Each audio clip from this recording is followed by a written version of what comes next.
right. Oh, I should have done that.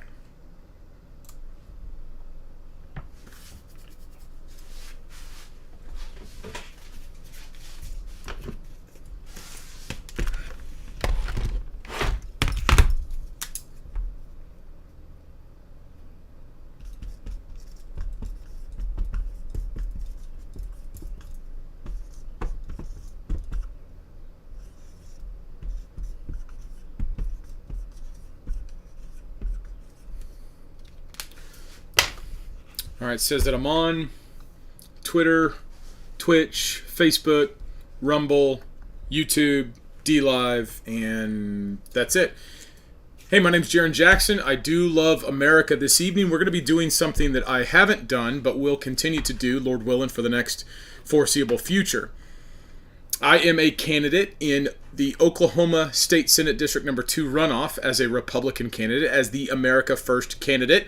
And I figured I'd give voters the opportunity to come and hear what I have to say as a person that's running for office. So if you are in my district, you have the opportunity to call in 918-845-9555, 918-845-9555. That is this phone right here. So you call in. If you're in the district, we'll take your call. We'll talk about what it is that you want to talk about. And what we're going to do, just so you have it, you can hear directly from me how I speak, how I think, the things that are on my mind. And so a brief overview of the campaign, about who I am, and then we'll talk about one topic tonight, and that's going to be the Second Amendment. We're going to have a video that I'm going to play about a rights violation, Second Amendment rights violation, and then what to do at the specific level. And then this broadcast moving forward is going to be a focus on what I will do as your state senator here in Oklahoma District Number 2.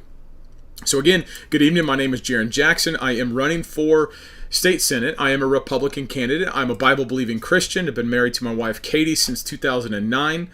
3 weeks after we got married, I was in Afghanistan for over a year. We have 3 children, went through 2 deployments, multiple moves. We came back home to Oklahoma, specifically Rogers County, where my family has been for a very long time. I'm running in this race because not only do I love my country, but I love my children, and I want to guard the minds and hearts of kids. I don't like content that warps little people's thinking, and so that was my motivation to get in. Other than that, I'm an America First guy. I don't like our country being put last. I want our country being put first. I want to secure the border. I want to make sure that we make stuff here. I don't know why we take our marching orders from Washington, D.C., the federal government, the USDA, the FDA, the FBI, the ATF, Taxman, the IRS. There's so many different things about our government right now that does not cohere to an originalist interpretation of the Constitution, and I believe that's what we need. I believe we need people to articulate the American vision as going back to the founding of the country. You have to understand that I believe in the Bible. I believe that Jesus Christ is the only way to go to heaven. His death, his burial, his resurrection, that is the way to salvation. And that's also what I want to talk about, because I believe the government's not going to solve everybody's problem. Again, my name is Jarrin Jackson. If you are in my district, you can give me a call at 918-845-9555. That's this phone right here. You can call. I won't say your name. I won't say your number. I'll put you on the microphone and you can talk. We can have a back and forth. If voters want to know what I think about a specific issue, now's the opportunity to do it. If you can't do it tonight, Lord willing, we'll do this 7 p.m. Moving forward. So with that, I want to show one video, and we're going to talk about it. And that's what we'll do moving forward, what I would do as your state senator about this issue. First up, something very near and dear to me, the Second Amendment. I own an ammunition company. I have subscribers. I have customers all around the country, except for the states that hate the Second Amendment. So I care very deeply about the Second Amendment, so much so that I own a business in the industry. I'm never going to touch your firearms. In fact, I want to go on offense. We'll get to that here in a second. But we're going to watch this video. We'll talk about this video. If you have any phone calls, we can do that. If not, we'll wrap it up. Here's the video. Yeah. Okay, that's all I'm doing is verifying that. Look, verifying that you have it. You got 2 different purchases. Okay. If you have them, I'm out of here. That's how quick it is. Yeah. You have them with you by any chance? Are they? If you can unload them and bring them out, or you can go out to your foyer here, check them out, by serial number, and we're out of here. That's it? Yep.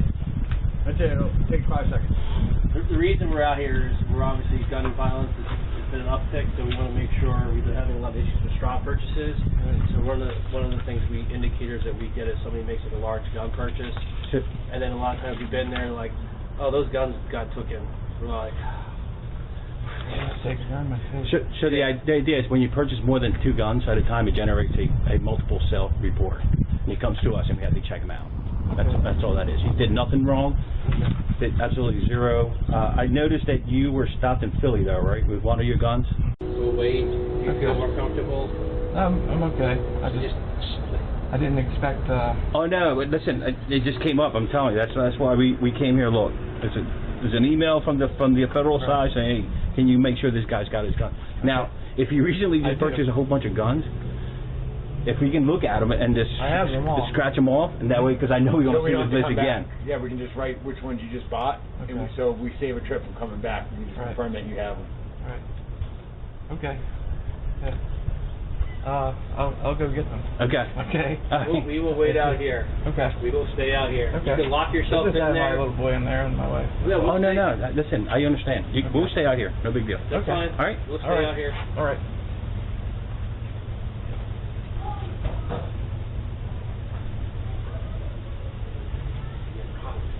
Yeah, I'm playing. I'm playing.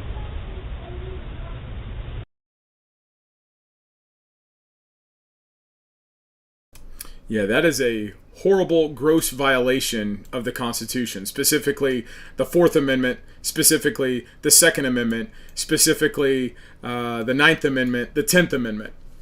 Let me begin with where that went wrong. That went wrong with the idea that the government would ever believe that it has the opportunity to go to citizens' homes, and ask them about their firearms. This is about the most anti-American thing that I can think of. Most people don't consider the fact that the Third Amendment, they don't even know what the Third Amendment is. You can't have the quartering of soldiers, that the federal government cannot compel you to house their soldiers. That's an amendment because our founders feared a tyrannical government. They just got defeating King George III, the Redcoats, the British, and they encapsulated in the Bill of Rights specific rights that they knew that if they were protected, the American people, the United States of America, would be well on its way to never again going the way of King George III, going the way of a monarchy, going the way of an authoritarian government. Here you have the Second Amendment being violated, shall not be infringed. The infringement there is the fact that they're going to just check to see if you have a firearm. I'm sorry, accounting for what firearms we have is a violation of that because we don't want the government to know what we have. We, the people, have the power. Look to your Declaration of Independence. Thomas Jefferson wrote in that declaration, in that document, the thesis of America, that government derives its just powers from the consent of the governed. It's not my consent for the government, nor was it the founders' consent that the government, the federal government, should ever be able to come to your home. Look at your weapons. It's a violation of the Fourth Amendment. How do they know that information? How do they know that? Why do they know that? And why would they deploy assets, taxpayer funded? Those are police officers. They're not enforcing the law. That's a breaking of the law. It's a violation of the constitutional amendment freedoms. Why would taxpayer dollars be allowed to deploy those men in that governmental capacity to that private citizen residence without cause, without a warrant, and to do what? To validate that they have the firearms that the government is tracking that citizen is having? This is where you have to defend the Constitution. Moreover, this is where you need to nullify the federal government overreach into the Second Amendment. Shall not be infringed should be open season for any state senator, any state legislator who understands what the Second Amendment is about. Now, what I would do about this as your state senator here in the 2nd District of Oklahoma, you need to work with your sheriff primarily. The very first thing you do is you need to get a sheriff that is going to arrest people who try to do that. That's the first thing. That's the most obvious first thing. The second thing is one of the legislative proposals that I have that I really want to work on is the construction and the development of an Oklahoma armory. See, the 9th and the 10th Amendments of the United States Constitution gives Oklahoma and every other state the ability to have powers that aren't specifically enumerated to the federal government. The federal government doesn't have the specific enumerated powers to go check if you have your guns or not, or to regulate the manufacturing of firearms, or to regulate the manufacturing or distribution of firearms and ammunition. So one of the things I want to do is I want to make an armory here in Oklahoma where we make our own firearms, we make our own ammunition. We'll get into that here in a second. Because whenever we do that, we are using, as Oklahoma, as a sovereign state, we are using our capacity enshrined in the 9th and 10th Amendment. Things that aren't reserved and aren't specified for the federal government are reserved to the states and the people respectively. That's the 10th Amendment. We have the ability to build an armory, and that armory can nullify the ATF, nullify the FBI. Why are we going to let someone in Washington, D.C. approve whether or not we can buy a firearm? I think that's disgusting. I think that's deeply anti-American.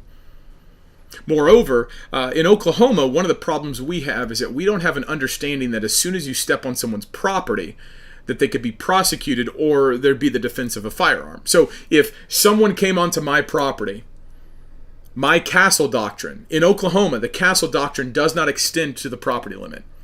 So if, let's say, you had a 2020, if you had political groups that raise their hands and shake their fists and tear down statues, those types of groups, if you had those types of groups step onto your property, think of the McCloskeys in the suburbs of St. Louis. Husband, wife, they see a armed protest, a mob walk in front of their house, and they armed themselves, and they were actually prosecuted by the liberal DA because they were brandishing firearms because they were outnumbered 400 to 1, 400 to 2. The castle doctrine needs to be extended to the property line. And that's just for the protection not only of the Oklahomans, but it's also for the protection of the people coming onto the property. If you know that you go onto the property and that property owner has the right to self-defense, the right to defend their property, which again the 5th Amendment says that you shall not be deprived of life, liberty, property without due process. Why would I want an assailant stepping on my property? That's due process. They have voluntarily entered my property, unwarranted, unwelcome. That doesn't mean you're going to use violence. But certainly if I need to defend my barn, I need to defend my livestock, I need to defend my dogs, if I need to defend something on my property, that defense, that constitutional protection needs to extend for everything that I pay taxes on. And if I pay taxes on my property, which I don't like that either, but if I do that, we need to defend the protections out that way. Lots of different ideas, and I'll say one thing here. Passing legislation that directly opposes the ATF or the FBI or the DEA or any of these other federal agencies, I think it actually undermines the Second Amendment. Because by granting the premise that the federal government has the jurisdiction to regulate firearms, manufacturing of ammunition, distribution thereof, you've actually ceded that premise. You've given power. You've given authority. The sovereign state of Oklahoma will have given the authority to the federal government and acts like and believes as though the federal government can regulate that. I think that's dangerous. I think that's not the way the Constitution was written, and I don't think that's the way that Americans should think. You can call in right now, 918-845-9555, 918-845-9555. The last thing that I'll say is I own an ammunition company. One of the hardest things about manufacturing ammunition is the primer. Primers, it's the, for those of you all who don't know anything about firearms, here's, hollow point 9mm round. In the middle of this round right there is the primer. You can't, okay, that circular thing right there, that's the primer. It's just a metallic ball, a thin metallic ball over a plastic explosive. That plastic explosive is lead stiffener. Lead stiffener is categorized as a pollutant according to the EPA. If you do your market research, you'll figure out that the people who manufacture lead stiffener, and thereby primers for ammunition, they're very limited and it's very expensive. And so if you do your research and figure out where these primer manufacturing plants are, and who owns them, who has invested into them, and what those people's politics are, you'll recognize that one of the greatest threats to the Second Amendment has nothing to do with the legislature or government. It has everything to do with market forces. There are people who have, I believe, destructive intentions, not only to our Constitution and the Second Amendment, but they have financial interest in companies that manufacture primers. And if these people have deleterious interest into the manufacturing of primers, what happens if they snap their fingers and tell the companies don't make so much, don't meet market demand, stop producing to jack up the cost, the lack of availability for primers?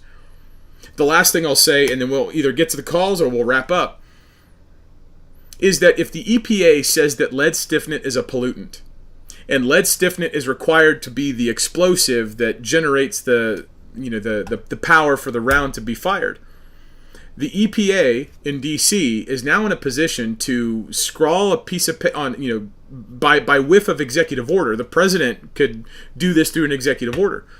Could say that lead stiffnant as a pollutant because he just signed his emergency declaration for climate change today, right? If he said that lead stiffnant was a pollutant and we had to save the world and we couldn't, allow the sea levels to rise, they could get rid of that pollutant automatically based on some arbitrary and capricious ruling. The threat to your liberty, the threat to your freedom abounds outside of the role of government. You should vote for a state senator that not only has an originalist view of the Constitution, but also an understanding of the evil and how it operates, how it moves through the cracks, how it manipulates schemes and develops graft and greed and corruption. These things exist. Your threat to the Second Amendment is not just from the legislature. It's also from, I believe, nefarious actors that involve themselves and invest themselves into limited companies because of arbitrary EPA decrees where you can't manufacture necessary components of firearms or the Second Amendment industry. And if those nefarious actors decided to act in collusion or in coordination, you could undermine the Second Amendment overnight without the need of the legislature or the president or anybody else. Anyway, I'll give you a couple more moments. 918-845-9555, 918-845-9555. If anybody is in the district, priority goes there because I'm asking for the people who vote there. Otherwise, been going a couple minutes, 18 minutes. We'll wrap it up there. My name is Jarrin Jackson. The vote is on August 23rd. I am in a Republican runoff here in the state of Oklahoma for Oklahoma State Senate District Number 2. Lord willing, we'll be back tomorrow. Until then, read your Bible, love your family, always put America first. God bless you.